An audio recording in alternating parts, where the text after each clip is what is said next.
Good evening, friends. This is Michaela here at Heartscapes Reiki.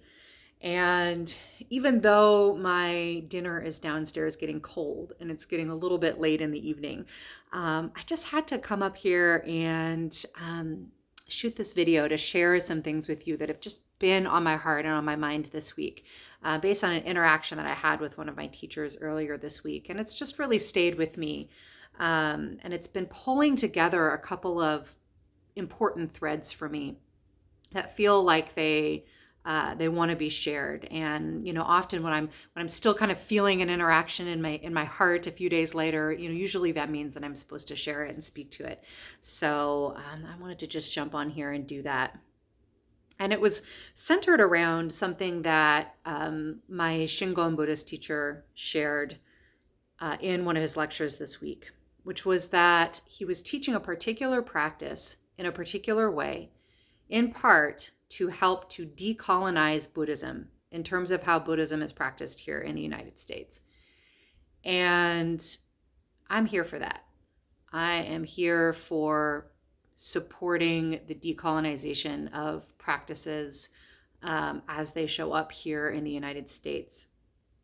And that kind of thesis, that center point really, as I said, pulled together some things for me. Number one, as a really important example of part of the answer to a question that I often get asked, and pulling that together with a particularly poignant experience that I have inside of my own practice of Reiki. So the question that I'm often asked that's related here is, why do I practice and teach the system of Reiki from the perspective of its Japanese origins, as opposed to the Western forms of Reiki that have developed here in the United States and elsewhere, and that are now really the dominant forms that are taught and practiced everywhere that Reiki shows up, including back in Japan. And there's three main answers to that, and one of which is very intimately tied with what my teacher shared.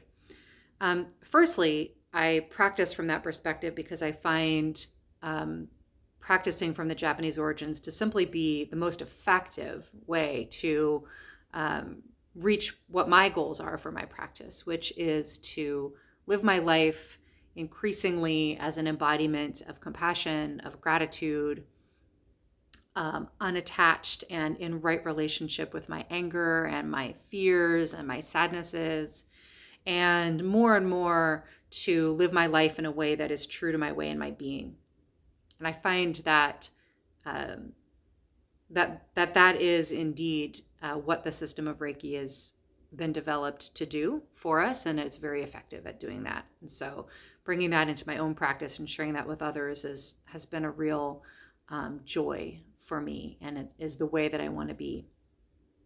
Part of that effectiveness comes from simply the fact that when we work with a system, with a tradition and a system of practice, from the perspective of the lineages and the traditions and the cultures that it originated in, then of course we come to understand specifically what the elements of that system are.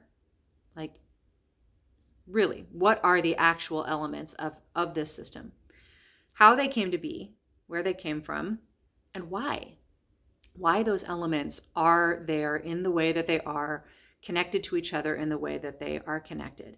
And that depth of understanding and that depth of knowledge of those origins increases the effectiveness of the practice.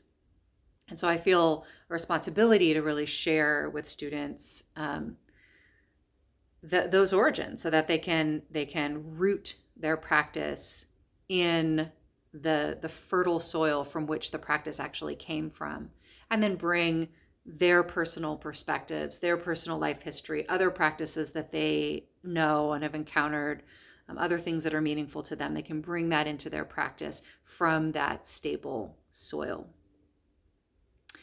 And so that's the second reason that I teach and practice in this way. And thirdly, and very importantly, I teach Reiki from the perspective of the Japanese origins as a way to push back against the levels of cultural appropriation and colonial influence that are inevitable when, we American folks of European descent take on a practice that originates in another culture and do so in a way that is not rooted in the origins of that culture, not rooted in the um, honoring and the perspectives and the true meaning of how those practices came to be.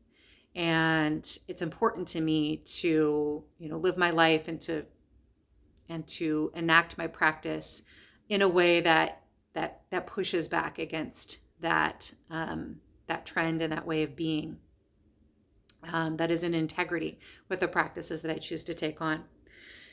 And so when Sensei Kosho, who is a teacher in a Shingon temple in Oregon, that I follow, was lecturing this week on practices that are rooted in Shingon, and talked about them in a way as decolonizing Buddhism. I really perked up and appreciated what he had to share. Shingon Buddhism is one of the four roots of the system of Reiki, one of the four traditions that came together and alchemized in the life of the founder of the system. And those roots are Shingon Buddhism, indigenous Shinto practice, Shugendo, mountain shamanism, and the martial arts practices in Japan that were the precursors to Aikido and other internal energy-based martial arts systems. And so, learning those origins as part of how, I deepen my own practice of the Reiki, because that's the roots of where the system came from. And so I've really appreciated working with Sensei Kosho and learning from him about Shingon. And I'll link, their temple has a YouTube channel where he shares his lectures with the public. So I will link that in this video. And so he was teaching to the practice of chanting that is prevalent and widespread within Shingon and within many forms of Buddhism. And similarly, chanting and using the voice in a rhythmic way to invoke particular energies and particular sensations and particular connections to the divine and to ourselves, to our true self, is central to the practice of Reiki from its Japanese origins. And chanting is not something that I encountered in my studies of Western Reiki that I worked with for a number of years. And I had noticed that difference, that there's this really fundamental practice inside the Western, inside the Japanese form that is not present inside the Western form. And that was interesting to notice that difference. And I had come to understand what that lack of that particular part of the practice meant for me, and what happened when that practice came in. And again, making my practice more effective, using the body, the mind, the heart, and the voice, the vibration of the voice, and the power of our vocalization to kind of alchemize the practice of Reiki in some really powerful ways. I have become very aware and committed to the difference that has made for my personal practice. But what Sensei Kosho shared this week really hit home in terms of this other piece around honoring the traditions of a practice. So he says that the way that he likes to teach, the way that he teaches Buddhism, is from the perspective of somebody who is totally new to the practice.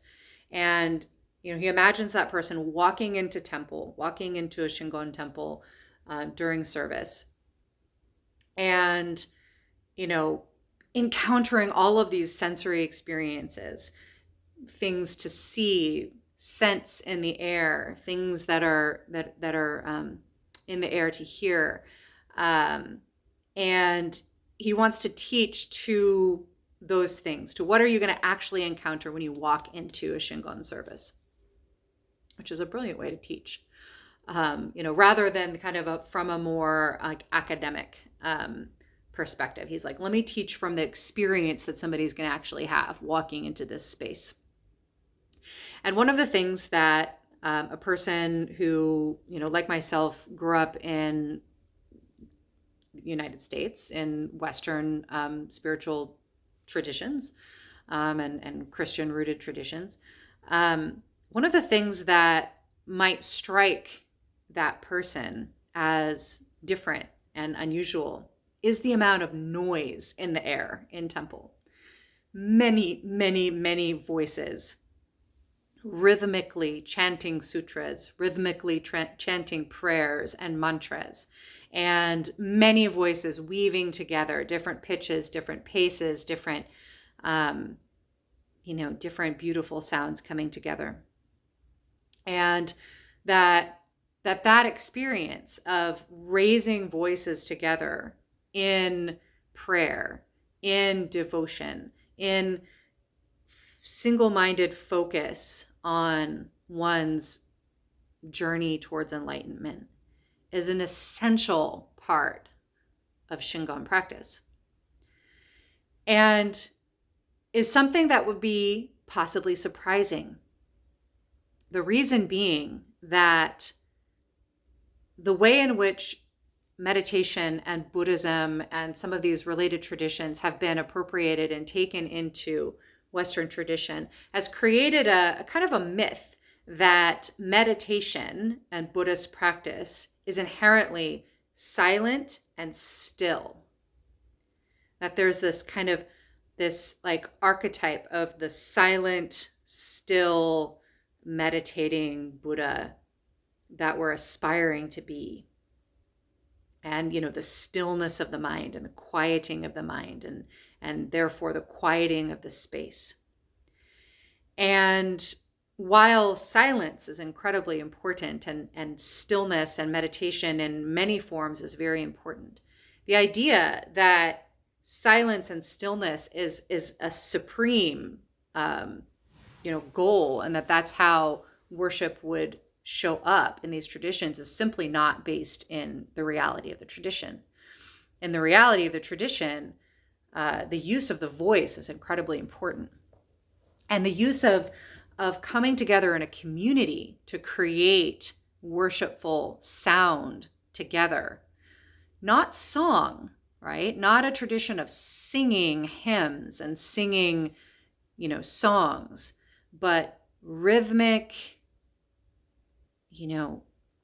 organic, bodily, embodied recitation of sacred texts, of sutras, of prayers, of mantras in community, right? All of those voices blending together is at the heart of, is part of what is at the heart of this practice.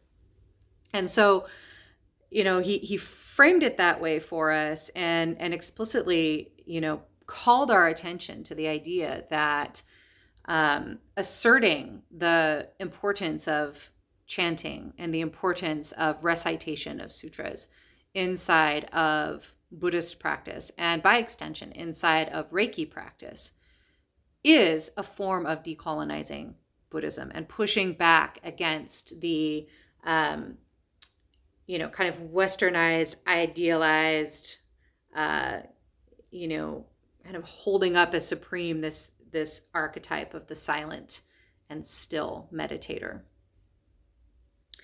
And so I really appreciate taking on that perspective, and I look forward to teaching more explicitly to that point when we're working with chanting in our practice. And it pulled the thread for me, as I said in the beginning, to something that's always felt very poignant for me in my practice, which was when I made this shift to practicing from the Japanese perspective and encountered chanting as an essential component. I immediately noticed a resistance to it. And the strangeness of it, the pure experience of using my voice in this assertive, powerful way. And I was very aware that that was connected to genderized, patriarchal, sexist socialization of women as needing to be silent.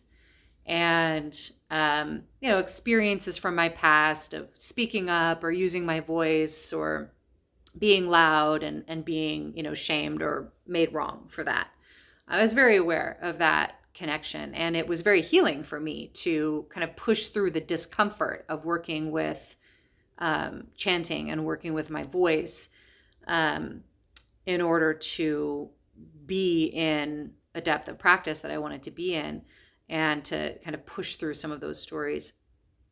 And so it feels even more poignant to really pull together that experience of feeling silenced as a woman and the experience of a Western colonial and in many ways very racist perspective on a whole series of cultural traditions and essentially silencing them in a similar way, right? Again, creating this archetype of the still and silent meditator as the pinnacle of this form of practice.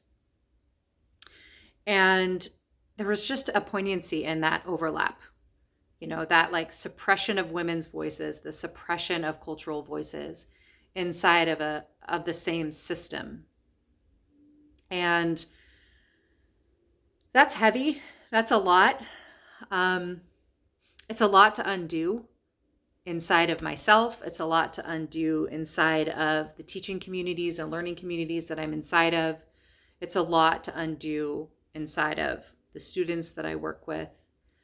And I hold this, this tension, this like this angst that comes up when we contemplate these sorts of things. I hold that with a lot of compassion because I know how challenging my path has been around slowly over time, tiny step by tiny step, undoing some of these perspectives that are rooted in a colonizer's mentality.